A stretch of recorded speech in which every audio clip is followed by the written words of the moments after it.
চলো প্রশ্ন করো।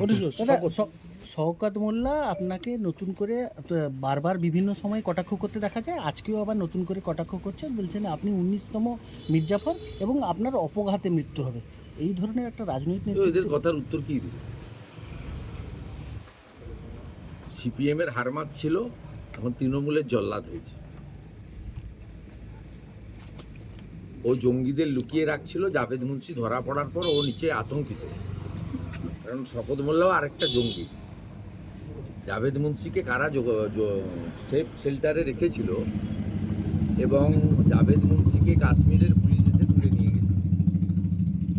আমার বিশ্বাস শেল্টার দেওয়ার অপরাধে শপথ মোল্লাকেও একদিন কাশ্মীরের পুলিশ হয়তো তুলে নিয়ে যাবে।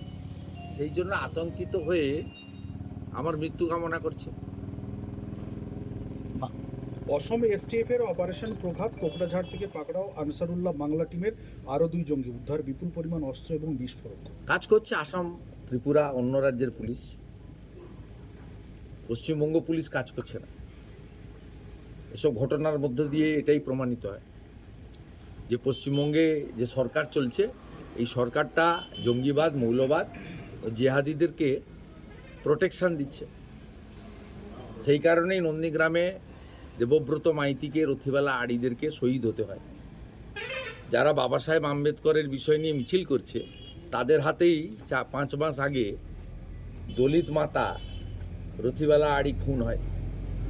যারা খুন করেছে সে আলরাজি সহ যারা, তাদের বিরুদ্ধে এফআইআর থাকা সত্ত্বেও তাদেরকে গ্রেপ্তার করা হয়। ধৃত এই 2 জঙ্গি ভারতবর্ষের বুকে বড় নাশকতা চালাবে, এইরকম একটা গোপন সূত্রে খবর গেছে অসম রাইফেলসের কাছে। এরা তো বরাবরই চেষ্টা করে এবং এর জন্য আমাদের অনেক জওয়ান শহীদ হয়, অনেক সাধারণ মানুষ ক্ষতিগ্রস্ত হয়।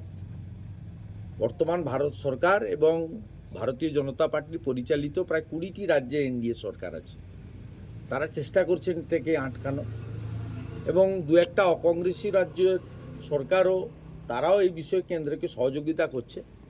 কিন্তু দুর্ভাগ্যজনক হলো সত্যি, পশ্চিমবঙ্গে সরকার অসহযোগিতা করা এবং বিভিন্ন সময়ে CBI, ED, CRPF, BSF, NIA, এই যারা সংবিধানসম্মত প্রতিষ্ঠান, তাদের বিরুদ্ধে বিধানসভায় প্রস্তাব আনা এবং তাদের সম্পর্কে খারাপ কথা বলা, এমনকি প্রো তৃণমূলী সকল্ড মানে সেলফ ডিক্লেয়ার বুদ্ধিজীবী মাননীয় অপর্ণা সেনরাও বিএসএফকে কখনো কখনো রেপিস্ট হিসেবে আখ্যা দেন জনসমক্ষে।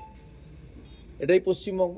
সেই কারণেই পশ্চিমবঙ্গে ক্রমশ জঙ্গি এবং মৌলবাদীদের হাতে চলে যাচ্ছে।